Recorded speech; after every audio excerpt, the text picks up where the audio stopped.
Hello everyone, greetings of the day. Myself Muskan from TeachersPride. So today I'm back with another chapter, chapter number 4 of business, class 10 NIS, cooperative societies and joint stock companies. So let's start. Okay, starting the chapter number 1 is meaning of cooperative society. So cooperative society is a voluntary association of people who come together to meet their economic, social and cultural needs and aspirations. So in this kind of society, and it's a cooperative society in which there's a company who cooperate with people, and they're not doing it for profit. They're just doing it for satisfaction and helping others. So next is characteristics of cooperative societies. So number 1 is voluntary association. So in this voluntary association, it means for example, you want to join this cooperative society, and in this, the main thing is that you want to join. So it doesn't matter when you want to join, when you can leave, it doesn't matter. Whenever you want, you can join, and you can leave it as well. Next is open membership, and this it's open membership, so they don't judge based on your religion, color, or gender. So it's open membership for anyone, for any gender, for any kind of person. Next is separate legal entity. So in this separate legal entity, for example, there's 2 companies, for example, TeachersPride. So TeachersPride legal entity is separate because TeachersPride is account is different, and the main person who's having the specific business, that's different. Next is source of finance. And in this, you can take loans. Next, and in this source of finance, for example, whoever the member is, having the business, and they're willing to join the specific business, so they can, it's open for them to pay as much as they want. And next is service motive. Next is voting power, because they all have this voting power.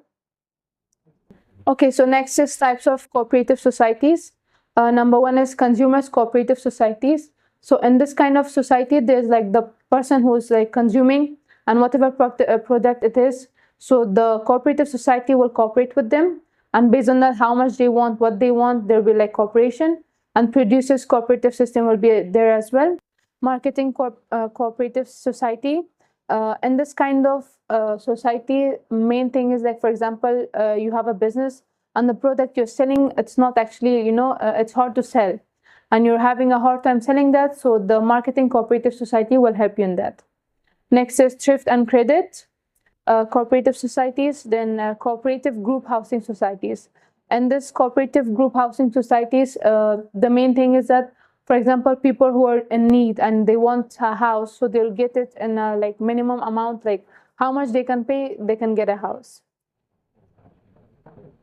Next is advantages of cooperative society. So number 1 is voluntary organization. So it can flourish under both the capitalist and socialist economic systems. It's in both. It's not just one. It's in both capitalist and socialist.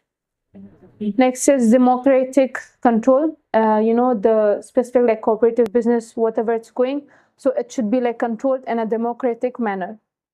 Next is open membership. As I said, it's open for anyone, any person, any gender, it doesn't matter. Next is elimination of middleman's profit. So in this, the middleman will be eliminated because there's no need of there's no need of middleman, because it's just the consumer, the producer. There will be no middleman who's transporting or anything like that. Next is limited liability will be there, limited loan, and stable life. What I actually mean by stable life, for example, in this, the advantages I'm saying, stable life, how, for example, if a person dies who's in that specific, company, if that person dies, because it's open membership for anyone, so if he or she dies, it doesn't matter, some other person will join instead. So that's why it's open membership, and the life will be stable. Next is limitations of cooperative society. So there will be lack of motive. For example, what I'm saying is lack of motive, because they're not doing it for earning profit. So there will be lack of motive, because they're just sometimes they might get bored and they might stop helping others. So there'll be lack of motive. Next is limited capital. Problems in management will be there since it's an open membership for anyone. So managing the company will be hard because there are like so many people. Next would be lack of commitment as well. Then lack of cooperation, because sometimes I'm sure like, we all get like, we lose our, cooperation. So there'll be lack of cooperation as well.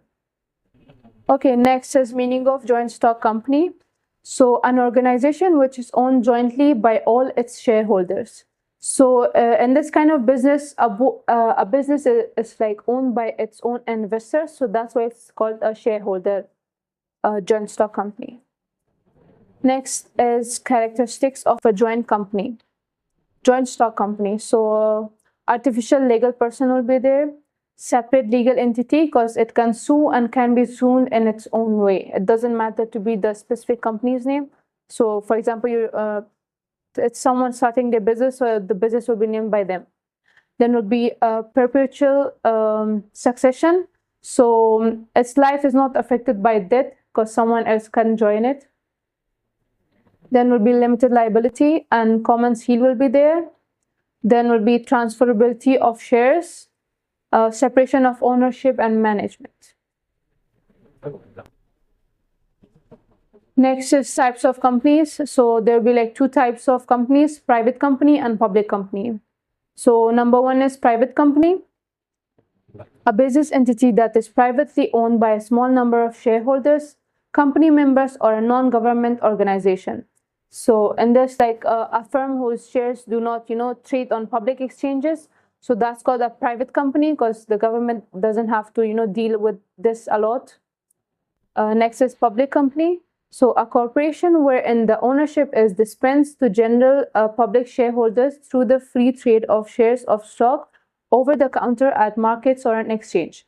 So since it's a public company, so it's open for everyone. And sometimes, of course, they're earning their profit as well. So based on that, it's a public company, a company whose ownership is divided into shares that can be traded by the general public. Okay, so next is difference between private limited and public limited companies. So private limited companies, LTD, and public limited companies, PLC. So the difference in between these is in ownership, access to capital, and regulatory requirements. So there are like few differences I've mentioned in these points. For example, company and public company, the number one would be like company listed on recognized stock exchange. And in private company, it's the opposite. So company not listed on stock exchange. Next is its shares are publicly traded because it's a public company, of course. And for private company, its shares are held privately because it's a private company. So you can read these 2 points as well. Okay, so next is advantages of joint stock companies. Number one is limited liability, means limited loan. Large financial resources, continuity will be there. Transferability of shares, diffuse risk, and social benefits. So these are the advantages of joint stock companies. Next is limitations of joint stock companies. So difficulty of formation, excessive government control will be there, and oligarchic management, delay in decision will be there, lack of secrecy because it's a joint stock company, So in this, there will be lack of secrecy because few members will be there. Next is suitability of joint stock company. So joint stock companies are a good choice for business that need to raise large amounts of capital for large-scale projects. They can also be suitable for businesses that are risky or have heavy operations. So in this joint stock company, it actually helps the people. And since it's a, a joint stock company, it's a good choice.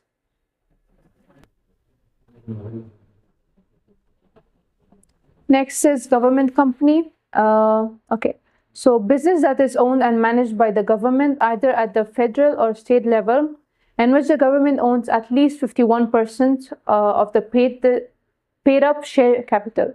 So in this kind of government company, because it's a government company, so the whatever income it comes, 51% is for government, the other is for staff members and all. 49%.